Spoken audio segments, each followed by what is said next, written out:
Hi అండి, అందరికీ నమస్తే. నేను మీ సునీల్ మద్దాల. జగన్మోహన్ రెడ్డి గారు ఓడిపోవడానికి కారణాలు చాలా చెప్పామండి మనం, కానీ ప్రధాన కారణం ఒకటి మర్చిపోయాం. కాబట్టి ఈ వీడియో చేస్తాను.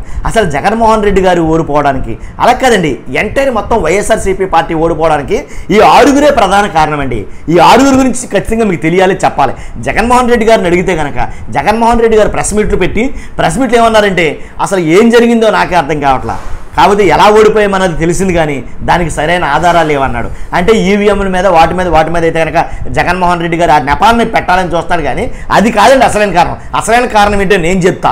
ఎందుకు ఓడిపోయారు జగన్మోహన్ రెడ్డి గారు? వైసీపీ పార్టీ అంత దారుణంగా తొంగలోకి ఎందుకు తొక్కేయబడింది, వైసీపీ పార్టీని అంత బలంగా ఇలా తొక్కేశారనేది నేను ఈ ఆరుగురైన ప్రధాన కారణం చెప్తా. ఈ ఆరుగురు వల్లనే వైసీపీ పార్టీ అధపాతాళానికి తొక్కేయబడింది.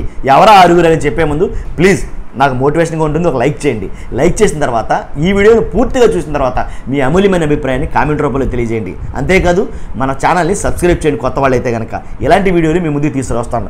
అలాగే ముఖ్యంగా మనం చెప్పుకోవాల్సింది ఏంటంటే కనుక జగన్మోహన్ రెడ్డి గారు ఓడిపోవడానికి గల కారణం కానీ, అలాగే వైసీపీ పార్టీ మొత్తం ఎలాంటి అధపాతాళానికి తొక్కేయడానికి గల కారణం ఎవరంటే కనుక ఆంధ్రప్రదేశ్ రాష్ట్రంలోని ప్రజలు ఈ ఆరుగురు వల్ల విసిగిపోయారండి. ఇది వాస్తవం. వైసీపీ అభిమానులకి, కార్యకర్తలకి, సబ్స్క్రైబర్లకి నాదొక విన్నపం. మీకు బాధ కలిగినా సరే సత్యం కాబట్టి కొంచెం నొప్పి కలిగిస్తుంది, తప్పులేదు.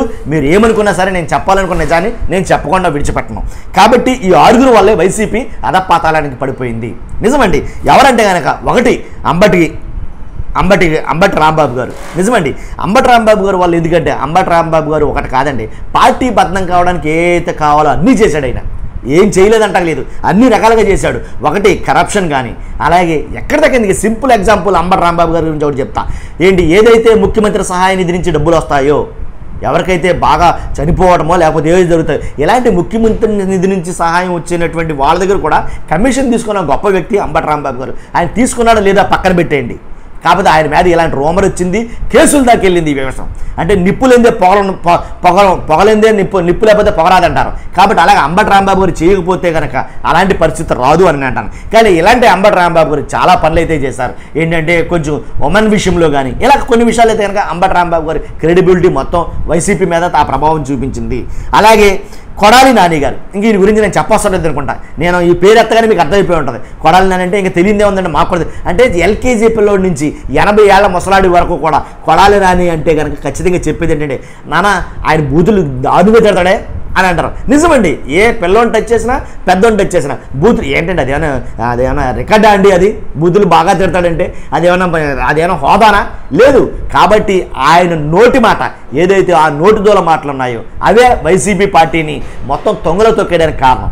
కాబట్టి వైసీపీ పార్టీని ప్రజలు అంతగా వ్యతిరేకించడానికి, తిరస్కరించడానికి కారణం ఈ ఆరుగురిలో ఒక అంబటి రాంబాబు చెప్పాను. అలాగే కొడాలి నాని గారు. కొడాలి నాని గారి గురించి గుడివాడని గుడిల వాడ అని అంటారట. గుడివాడని గుడుల వాడ అని పిలుస్తారు. యాక్చువల్గా గతంలో పిలిచేవారు.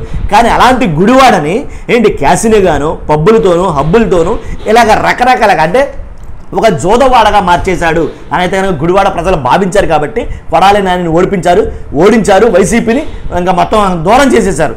కాబట్టి ఇలాంటి కొడాలి నాని కూడా ఒక కారణమే. తర్వాత రోజా, ఎవరైతే రోజా ఉన్నారో, ఎవరైతే నగరి ఎమ్మెల్యే రోజా, మరి ముఖ్యంగా రోజా గారు ఏంటంటే కనుక ఎవరినైనా తిట్టాలంటే కనుక తన మన పరాభేద లేకుండా అది తిడతమొస్తే కనుక వయసుకు కానీ దేనికి అసలు సంబంధించకుండా తిడతమొస్తే కనుక మహా దారుణంగా తిట్టడం, ట్రోల్ చేయడం, వ్యంగ్యంగా మాట్లాడటం, ఎటకారంగా మాట్లాడటం, పెద్ద చిన్న లేకపోవడం, ఇలాంటి పరిస్థితులు. అంటే నగరిలో ఈ బూతులు తిట్టడం మన పక్కన పెట్టండి. నగరి అభివృద్ధి చూస్తే కనుక శూన్యం. నగర అభివృద్ధి అసలు నగరిలో అసలు ఏమీ చేయలా. ఒక దందాలు కానీ, భూదందాలు కానీ, ఇసుక స్కాములు కానీ, అలాగే ఇలాగ కమిషన్లు కానీ, సెటిల్మెంట్లు కానీ ఇలాంటి విషయంలో రోజా గారు భయంకరంగా చెలరేగిపోయారు. వాళ్ళిద్దరు అన్నదమ్ములని చాలామంది నెత్తి నోరు కొట్టుకుని అయితే చెప్పడం జరిగింది. కాబట్టి ఇలాంటి రోజా గారు వల్ల కూడా వైసీపీ బద్నాం అయ్యిందని అనటంలో ఎలాంటి డౌట్ లేదు. ఒకటి అంబటి రాంబాబు, నాని గారు, అలాగే కొడాలి నాని, అలాగే రోజా, వీళ్ళ ముగ్గురు వల్ల వైసీపీ అంత దారుణమైన పరిస్థితి పడిపోయింది. అలాగే గుడివాడ అమర్నాథ్ ఒకటి ఐటీ శాఖ మంత్రి. అసలు ఎందుకు ఇచ్చారు అర్థం కదా నాకు. ఐటీ శాఖ మంత్రి గుడివాడ అమర్నాథ్ గారు ఐటీ శాఖ గురించి ఎప్పుడైనా మాట్లాడారంటే కనుక ఏం మాట్లాడింది లేదు. ఆయన మాట్లాడింది ఏంటంటే కోడిగుడ్డు అంటారు. మ్యాక్సిమం ఎక్కువగా ఆయన ట్రోల్ చేసింది. కాబట్టి ఇలాగా వీళ్ళనండి. తర్వాత పేరు నాని గారు. పేరు నాని ఎందుకు గెలిచాడు అంటే కనుక అసలు ఆయన మంత్రి ఎందుకు అయ్యాడంటే ఒకటే చెప్తారండి. ఏంటంటే పవన్ కళ్యాణ్ గారు మాట్లాడినప్పుడల్లా ఆయన తిట్టడానికి మాత్రమే పేరు నాని గారు ముందుకు వచ్చేవాడు అని అయితే చెప్పేవారు. నిజంగా వాస్తవానికి పేరు నాని పదవి అసలు ఆయన ఎప్పుడు కూడాను ఒకటే ప్రెస్ మీట్ పెట్టడం, పవన్ కళ్యాణ్ తిట్టడం, ప్రెస్ మీట్ పెట్టడం, పవన్ కళ్యాణ్ ఇదే పనిగా సాగించాడు ఈ పేరు నాని గారు. అక్కడ నియోజకవర్గంలో అభివృద్ధి అనేది లేదు, నియోజకవర్గంలో అభివృద్ధి శూన్యం. కాబట్టి అందువల్లే వైసీపీ ఓడిపోయిందని చెప్పొచ్చు. ఇంకొకరు ఉన్నారండి సజ్జల. ఈయన సకల శాఖ మంత్రి అని చాలామంది ఎటకారంగా పిలుస్తారు. ఈయన సజ్జల చేసిన పని ఏంటంటే కనుక ఏది జరిగినా సరే ముందు మీడియాకు ముందుకు వచ్చి ప్రెస్ మీట్ పెట్టిన క్యాండిడేట్లలో సజ్జల అవ్వడం. కాబట్టి సజ్జలకు అసలు ఏ శాఖ ఇచ్చారో అర్థమై సాగం. ఈయనకి ఇచ్చిందేమో సలహాదారు, కానీ ఈయన చేసే పనేమో సకల శాఖలు ఈయనయే, అన్ని శాఖలు ఈయన నిద్రలో ఉండటమే. కాబట్టి మరీ ముఖ్యంగా అసలు అంత దిగజారిపోవడానికి కారణం ఏంటంటే సజ్జల అని చెప్పొచ్చు.